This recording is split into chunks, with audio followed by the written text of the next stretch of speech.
आइए सुनते हैं आज की एक और मेरी नई कहानी। कहानी का नाम है देवर जी अब बस करो। इस कहानी को पूरा जरूर सुने। तो कहानी शुरू करते हैं। सलोनी एक संयुक्त परिवार की मंजली बहू थी। उसके ससुराल में उसके छोटे देवर की शादी की बातें चल रही थी। ना जाने कितनी लड़कियों को देखा गया, पर हर लड़की में कोई ना कोई कमी बताकर उसके देवर ने लड़कियों को मना कर दिया। सलोनी और उसकी जेठानी थोड़ी नाराज हो गई थी। इसी वजह से अपने देवर से वह दोनों अक्सर आपस में यह बात करती कि उनका देवर क्यों शादी करना नहीं चाह रहा है। दोनों को कुछ ठीक से उनका देवर बता भी नहीं रहा था, इसलिए उन्हें बहुत ज्यादा झुंझलाहट हो रही थी। और ऐसे ही एक दिन सलोनी के दूर के रिश्ते से चाचा लगेंगे उनकी बेटी का रिश्ता लेकर सलोनी के पापा आए। घर में सबको बहुत अच्छा लगा। लड़की का रंग थोड़ा सांवला था, पर देखने में बहुत ही खूबसूरत और सिंपल थी। सलोनी बहुत खुश थी कि जिस बहन के साथ उसने अपना बचपन गुजारा था, अब वही उसकी देवरानी बनकर आएगी। घर में किसी को भी लड़की के सांवले रंग से कोई फर्क नहीं पड़ रहा था। उल्टा सब बहुत खुश थे कि लड़की बहुत पढ़ी लिखी थी। सलोनी ने तो सोच ही लिया था कि रिश्ता पक्का हो ही जाएगा, पर जब उसने अपने देवर को पूछा तो उसने बहुत ही साफ शब्दों में कह दिया कि भाभी आप जरा उसकी फेसबुक प्रोफाइल खोलकर देख लीजिएगा, उसके कोई बॉयफ्रेंड नहीं हो। सलोनी यह सुनकर हक्की बक्की रह गई। उसे बिल्कुल भी अच्छा नहीं लगा यह सुनकर, क्योंकि बात या सिर्फ उसकी बहन की नहीं हो रही थी, बल्कि एक लड़की की हो रही थी जो किसी की बेटी, किसी की बहन, किसी के घर की इज्जत थी। और इस तरह से किसी को मना करने के लिए ऐसा बोलना बिल्कुल भी सही नहीं है। सलोनी को गुस्सा तो बहुत आया, पर वह चुप रही। उसने अपने ससुर जी से बस इतना कहा कि देवर जी को लड़की पसंद नहीं है, पर अपनी सास से सब बात साफ साफ बोल दी। पर उसकी सास ने भी अपने बेटे को कुछ कहने के बजाय उल्टा उसे ही यह बात किसी से कहने को मना कर दिया। सलोनी को इसकी बिल्कुल भी उम्मीद नहीं थी। वह बस फिर तिलमिला कर रह गई।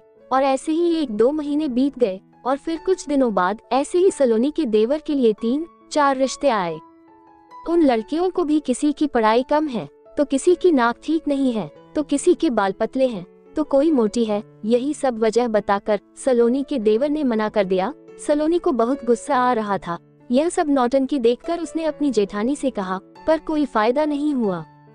आखिर में उसने सोचा कि अब से वह और किसी लड़की का रिश्ता नहीं लेकर आएगी। पर तभी एक और रिश्ता आया। इस बार मिलना मिलाना होने पर पता चला कि लड़की के पापा सलोनी के फूफा जी के बहुत अच्छे दोस्त हैं। फिर क्या था, सलोनी के ससुर जी उसके पीछे पड़ गए। बहू तुम जरा अपने फूफा जी से बात करो, उनसे लड़की के बारे में पता करो, उन्होंने कहा। पहले तो सलोनी ने कोई जवाब नहीं दिया, पर जब उसे बार बार बोला गया तो एक दिन उसने अपनी चुप्पी तोड़कर कहा, माफ कीजिएगा पापा, छोटा मुंह बड़ी बात कह रही हूँ, पर मैं अपने फूफा जी से क्या बात करूँ? उन्हें लड़की के बारे में क्या पूछूं, वह कैसी है, कितनी पढ़ी लिखी है, क्या करती है, वगैरह वगैरह। क्यों पूछूं मैं यह सब उनसे? देवर जी कुछ सही से बताते भी तो नहीं है। लड़कियों में कुछ ना कुछ कमी बताकर उन्हें मना कर देते हैं।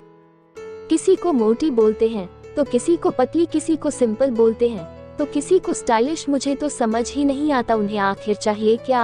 आपको पता है पापा जी, मेरे चाचा जी की बेटी को यह कहकर मना कर दिया कि उसका कोई बॉयफ्रेंड है, जबकि मैं खुद फेसबुक में उसकी फ्रेंड लिस्ट में हूँ। मैंने तो कभी कोई ऐसा कमेंट नहीं पढ़ा।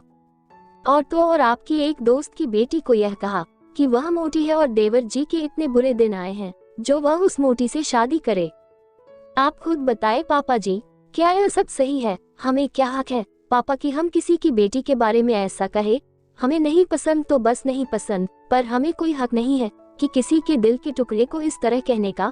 वह जिनके बारे में ऐसा कहते हैं, वह सिर्फ लड़की नहीं, किसी की बेटी है, घर की इज्जत गुरूर है, वह अपने परिवार का।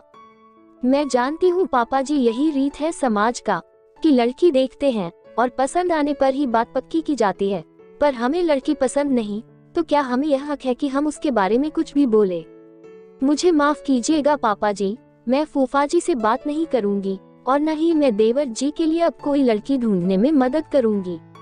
पापा जी, मुझे समझ में ही नहीं आता कि देवर जी और कितना करेंगे सबको परेशान। सलोनी इतना कहकर वहाँ से चली गई और उसके ससुर जी शर्म के कारण बहुत कुछ सोचने पर मजबूर हो गए।